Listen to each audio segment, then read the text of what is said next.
হরে কৃষ্ণ প্রিয় বন্ধুরা, 2024 কৌশিকী অমাবস্যা কবে পড়েছে, কখন পড়েছে এবং কখন শেষ হচ্ছে, এই সকল বিস্তারিত জানাতে আজকে আমি আপনাদের কাছে চলে এসেছি। এছাড়া এই কৌশিকী অমাবস্যার মাহাত্ম্য কি, এই কৌশিকী অমাবস্যায় কেন তারাপীঠের মা তারাকে পুজো করা হয়, এছাড়া মা তারার সঙ্গে কৌশিকী দেবীর কি সম্পর্ক, এই সকল বিষয়ে বিস্তারিতভাবে আলোচনা আজকে এই ভিডিওর মূল বিষয়।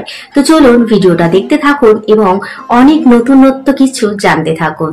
বিশ্বাস অনুযায়ী কৌশিকী অমাবস্যা তিথিতে বিশেষ পূজায় অংশগ্রহণ করে দ্বারকা নদীতে স্নান করলে জীবনের সব পাপ থেকে মুক্তি মেলে।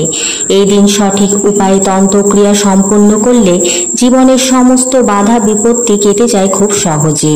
কথিত রয়েছে এই তারাপীঠে কৌশিকী অমাবস্যার দিনে সাধক বামাখ্যাপা সিদ্ধি লাভ করেছিলেন। এবছর অর্থাৎ 2024 কৌশিকী অমাবস্যা শুরু হচ্ছে বাংলার 15ই ভাদ্র রবিবার অর্থাৎ 1 সেপ্টেম্বর অর্থাৎ 1 সেপ্টেম্বর ভোরবেলা 5টা 7 মিনিট থেকে এটি চলবে 17ই ভাদ্র মঙ্গলবার অর্থাৎ 3 সেপ্টেম্বর সকাল 6টা বেজে 31 মিনিট পর্যন্ত। দেবী কৌশিকী কে? মা কৌশিকী কখনো কখনো অম্বিকা, মহা সরস্বতী বা চণ্ডিকা নামে পরিচিত। তিনি একজন হিন্দু দেবী, যিনি মহাদেবীর অংশ, মহাদেবীর শক্তি। দেবতাদের আকুল আহ্বানে সাড়া দিয়ে তিনি পার্বতীর দেহকোষ থেকে আবির্ভূতা হয়েছিলেন রাক্ষস ভারতীদয় শুম্ভ ও নিশুম্ভকে বধ করার উদ্দেশ্যে। কৌশিকী অমাবস্যায় তারাপীঠ মন্দিরের পাশাপাশি শ্মশানে চলে তন্ত্র মন্ত্রের বিশেষ যজ্ঞ। বৌদ্ধ ও হিন্দু তন্ত্রে এই দিনের এক বিশেষ মাহাত্ম্য আছে। তন্ত্রমতে এই রাতকে তারারাত্রি বলা হয়। হিন্দু শাস্ত্রমতে বিভিন্ন তিথিতে মা কালীর বিভিন্ন রূপে পূজা করা হয়। ভাদ্র মাসের শুরুতেই যে অমাবস্যা সেটাই কৌশিকী অমাবস্যা নামে পরিচিত। এই পুজোর সঙ্গে জড়িত আছে নানান পৌরাণিক কাহিনী। কৌশিকী অমাবস্যার পবিত্র লগ্নে তারাপীঠ মন্দিরে বিশেষ উপাচারে পুজো করা হয় মা তারার জন্য। তন্ত্র সাধনার জন্য সাধারণ জ্যোতিষরা অমাবস্যার রাতকেই বেছে নেন। তেমনি একটি হচ্ছে কৌশিকী অমাবস্যার রাত। কথিত আছে বামাখ্যাপা কৌশিকী অমাবস্যায় সিদ্ধি লাভ করেছিলেন। কৌশিকী অমাবস্যা অন্য সব অমাবস্যার থেকে একটু আলাদা, কারণ তন্ত্র ও শাস্ত্রমতে ভাদ্র মাসের এই তিথিটি একটু বিশেষ। তন্ত্রশাস্ত্র মতে অনেক কঠিন ও গুপ্ত সাধনা আজকের দিনে করলে আশাতীত ফল মেলে। বৌদ্ধ ও হিন্দু তন্ত্রশাস্ত্রে এই দিনের এক বিশেষ মাহাত্ম্য রয়েছে। তন্ত্রমতে এই অমাবস্যার রাতকে তারারাত্রি বলা হয়। এদিন এক বিশেষ মুহূর্তে স্বর্গ ও নরকের দুইয়ের দ্বার মুহূর্তের জন্য খুলে যায় ও সাধক নিজের ইচ্ছা মতো ধনাত্মক অথবা ঋণাত্মক শক্তি নিজের সাধনার মধ্যে আত্মস্থ করে ও সিদ্ধি লাভ করতে পারে। তাই তন্ত্র সাধনার জন্য এই অমাবস্যা খুবই গুরুত্বপূর্ণ বলে মনে করা হয়।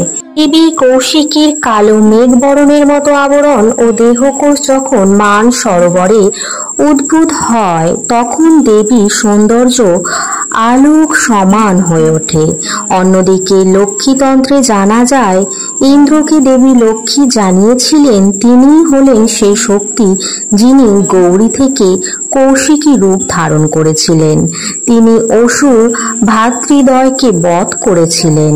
তাই এদিনে লক্ষ্মী দেবীরও পূজা করা হয়ে থাকে। স্কন্দ পুরাণে দেবী কৌশিকীর বর্ণনা রয়েছে। দেবী মাহাত্ম্যম উল্লেখ রয়েছে। মহাদেবী মহামায়া ত্বক বা আবরণ থেকে ঘন নিশি কৌশিকীর রূপ ধারণ করেছিলেন। অন্ধকারে দেবীর শরীরে সৃষ্টি হয় আদ্যা শক্তি, রূপ নেন কৌশিকী রূপ। কালিকা রূপ নিয়ে বধ করেছিলেন দুই অসুরকেও। সনাতন ধর্মে কৌশিকী অমাবস্যার বিশেষ গুরুত্ব রয়েছে। শাস্ত্র মতে তো বটেই, ঐতিহাসিক তাৎপর্য হিসাবেও এর রয়েছে গুরুত্ব। এই দিন তন্ত্র সাধনার মাধ্যমে সিদ্ধি লাভ করার প্রয়াসে এই অমাবস্যাকেই বেছে নেন সাধু সন্ন্যাসীরা। সাধারণত শাক্ত বাঙালিদের কাছে কালী অত্যন্ত অপরিহার্য ও কাছের দেবী। কালীর রয়েছে বিভিন্ন রূপ। কালীর প্রতিটি রূপকে বিশেষভাবে আরাধনা করেন বাঙালিরা। ভাদ্র মাসের প্রথম অমাবস্যাকে কৌশিকী অমাবস্যা বলা হয়। এই শুভ তিথিকে তারানিশীও বলা চলে। সনাতন ধর্মে বিশ্বাস করা হয় কৌশিকী অমাবস্যা তিথিতে বিশেষ পুজো ও রীতি মেনে দ্বারকা নদীতে ডুব দিলে বা স্নান করলে মোক্ষ লাভ করা সম্ভব হয়। এমনকি কুম্ভ মেলায় সিদ্ধি লাভের সমান পুণ্য পাওয়া যায়। এই মনে করেই তন্ত্র সাধনার মাধ্যমে জীবনের সব কিছুর সমাধান ঘটতে পারে। অর্থাৎ সংকট কাটাতে ও পাপ থেকে মুক্তি পেতে এই অমাবস্যায় লক্ষাধিক ভক্ত তারাপীঠ মন্দিরে আরাধনা সাধনা পূজা করেন। যেহেতু এই দিনে সাধক বামাখ্যাপা সিদ্ধি লাভ করেছিলেন, মা তারার দর্শন পেয়েছিলেন এবং মা তারাকে নিজের চোখে দেখে নিজের মনের ভাব প্রকাশ করেছিলেন, সুতরাং এই দিনে তারাপীঠে এক দৈবিক ঊর্জার সমাগম ঘটে, অর্থাৎ দৈবিক ঊর্জার প্রকাশ ঘটে। যেই ঊর্জা আমরা সকলে যদি সেইখানে গিয়ে পূজা দিতে পারি, আরাধনা করতে পারি, সাধনা করতে পারি, তাহলে সেই দিন সেই ঊর্জার প্রভাবে আমাদের জীবনে নানান সংকট থেকে আমরা মুক্তি লাভ করতে সক্ষম হই। সুতরাং এই কারণে এই দিন তারাপীঠ মন্দিরে বিশেষ পূজার আয়োজন করা হয় এবং যারা এই দিনে পূজা দিয়ে থাকেন, নানান ব্রত করে থাকেন কিংবা নানান ধরনের তন্ত্র সাধনা করে থাকেন, তারা অবশ্যই পূর্ণতার সঙ্গে নিজের সাধনার সিদ্ধির এক ধাপ এগিয়ে চলে যান। তো বন্ধুরা, এই ছিল তারাপীঠ মন্দিরের সঙ্গে এবং কৌশিকী অমাবস্যার সঙ্গে একটি সম্পর্ক। এছাড়া পুরো বাকি তথ্য আপনাদের যতটা পেরেছি ততটা দিয়েছি। তো বন্ধুরা, ভিডিওটা কেমন লাগলো? যদি ভালো লাগে লাইক কমেন্ট শেয়ার করতে ভুলবেন না। পাশে থাকার জন্য সাবস্ক্রাইব করতে ভুলবেন না।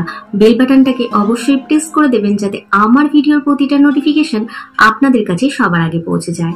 ভালো থাকুন, সুস্থ থাকুন, সুরক্ষিত থাকুন এবং ভালোবেসে বলতে থাকুন হরে কৃষ্ণ, রাধে রাধে।